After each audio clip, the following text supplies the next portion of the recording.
ప్రభుత్వ కళాశాలలో అదేవిధంగా స్కూల్స్ విద్యా సంస్థలో చదువుకుంటూ అత్యుత్తమ మార్కులు సాధించినటువంటి 53 మంది టాపర్లకు షైనింగ్ స్టార్స్ 2025 పేరుతో విద్యాశాఖ మంత్రి నారా లోకేష్ నాయుడు గారు నిన్న ప్రత్యేకంగా ఒక కార్యక్రమాన్ని ఏర్పాటు చేశాడు. ప్రభుత్వ విద్యా సంస్థలో చదివే వారికి మార్కులు రావు అనే ముద్రను మీరు చెరిపేశారు అనేసి వారిని ప్రత్యేకంగా నారా లోకేష్ నాయుడు గారు అభినందించాడు. ఆ 52 మంది టాపర్లకు బంగారు పథకాలు, ల్యాప్టాప్లు ఏమో అందించినట్టుగా ఉన్నారు. చాలా గొప్ప విషయమే. 52లో 43 మంది అమ్మాయిలే కావడం ఇక్కడ విశేషం. మంచిదే. ప్రభుత్వ విద్యా సంస్థలు అంటే కేవలం పేదలు మాత్రమే చదువుకునే సంస్థలుగా ముద్రపడిపోయినాయి ఆల్రెడీ. ఈ నేపథ్యంలో పేద కుటుంబాల నుంచి మంచి మార్కులు తెచ్చుకున్న వారిని సత్కరించి ప్రోత్సాహం ఇస్తున్నటువంటి నారా లోకేష్ నాయుడు గారికి మనం అభినందించాలి. అక్కడి వరకు బాగానే ఉంది. అయితే ఈ కారణం చేత విద్యా వ్యవస్థలో ఉన్నటువంటి లొసుగులను, లోపాలను విస్మరించలేము. బీభత్సంగా ఉన్నాయి. ప్రభుత్వ విద్యా సంస్థల్లో 100% పాస్, టాప్ గ్రేడ్ మార్కులు రావడం గురించి ప్రభుత్వ ఆయా సంస్థలను వెంటాడుతుంది. ఇలాంటి పరిస్థితుల్లో పబ్లిక్ పరీక్షలు జరుగుతున్నప్పుడు మాస్ కాపీయింగ్ అనేది ఒకటి ఎప్పటి నుంచో నడుస్తుంది. ఈ మాస్ కాపీయింగ్లను ప్రోత్సహించడం అనేది సర్వసాధారణమైపోయింది. పిల్లలకు పుస్తకాలు ఇచ్చి రాయిస్తున్న ప్రభుత్వ కాలేజీలు, స్కూళ్ళు బోల్డన్ని ఎన్ని అడ్డదారులైనా తొక్కండి. ప్రభుత్వ పాఠశాలలో అందరూ పాస్ కావాలి, వాళ్ళకు మంచి మార్కులు రావాలి అనేసి టీచర్ల మీద, లెక్చర్ల మీద ఒత్తిడి తీసుకొస్తుంది ప్రభుత్వం.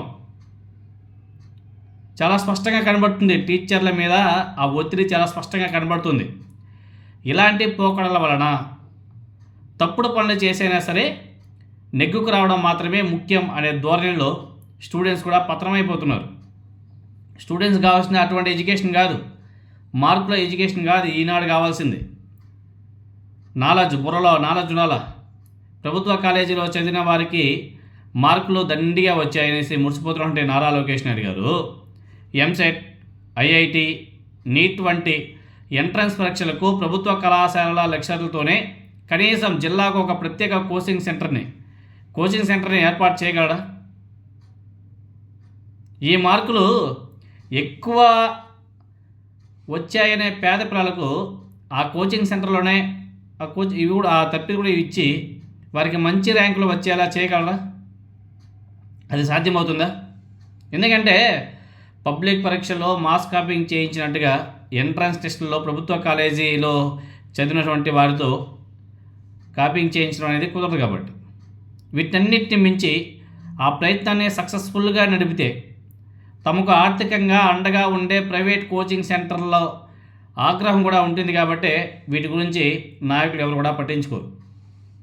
మంచి మార్కులు తెచ్చుకోవాలంటే విద్యార్థులను అవమానించడం కాదు ఇక్కడ మన ఉద్దేశం. ఈ మార్కులు 100%, ఈ పాస్ ఏదైతే ఒత్తిడి ఉందో ఆ ఒత్తిడి వలన విద్యా వ్యవస్థ భ్రష్టు పట్టిపోతున్నదే అనేసి ప్రతి ఒక్కరు కూడా తెలుసుకోవాలి. వ్యవస్థకు అలాంటి ఒత్తిడి చేస్తున్నటువంటి గాయాల మీద ఇలాంటి సత్కారాల రూపంలో ముసుగులు వేసేసి బాహ్య ప్రపంచాన్ని మభ్య పెడుతున్నటువంటి వాటన్నిటిని కూడా ప్రజలు కూడా ఆలోచన చేయాలి, అనుమానించాలి. ప్రతి ఒక్కరు కూడా ఆలోచన చేయాలి. ఇలా పుస్తకాలు ఇచ్చి ఎగ్జామ్ రాపించి 100కు 100% రిజల్ట్స్ అవసరమా, లేకపోతే నాలెడ్జ్ ఉన్న ఎడ్యుకేషన్ కావాలా? ప్రతి ఒక్కరు కూడా ఆలోచన చేయాలి.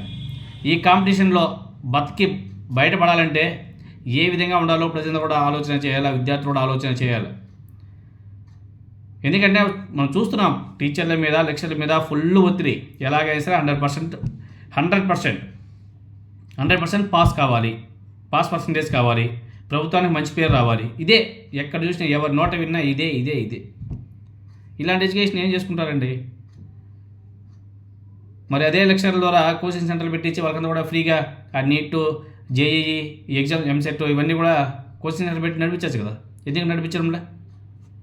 ఎందుకంటే తెలుసు, ప్రతి ఒక్కరు కూడా తెలుసు లొసుగులు ఎక్కడ ఉన్నాయి, బొక్కలు ఎక్కడ ఉన్నాయి, ఎవరిని మభ్య పెడుతున్నారు, ఎందుకు ఇలాంటి ఎడ్యుకేషన్. వీటన్నిటి కూడా ఒకసారి ప్రజలు కూడా ఆలోచన చేయాలి. ఒకసారి నారా లోకేష్ నాయుడు గారు మీరు కూడా ఆలోచన చేసి విద్యా వ్యవస్థలో మంచి మార్పులు తీసుకురండి. ఇప్పుడు మీ కుమారుడు అనేక లాంగ్వేజెస్ నేర్చుకుంటున్నాడు కదా, మంచి స్కూల్లో చదువుతున్నాడు కదా, అదే స్కూల్ ప్యాటర్న్, అదే స్కూల్ మీ కొడుకు చదివే స్కూల్లో ఏదైతే ఎడ్యుకేషన్ సిస్టమ్ ఉందో ఆ ఎడ్యుకేషన్ సిస్టమ్లో ప్రభుత్వ పాఠశాలలు తీసుకొచ్చి అందరికి కూడా ఇప్పించండి. అది ప్రభుత్వ బాధ్యత. కనీస విద్య, అదేవిధంగా వైద్యం ఇవ్వడం ప్రభుత్వాల బాధ్యత. ఆ బాధ్యత మాది కాదంటే ఇంక మేమేం చేయలేము.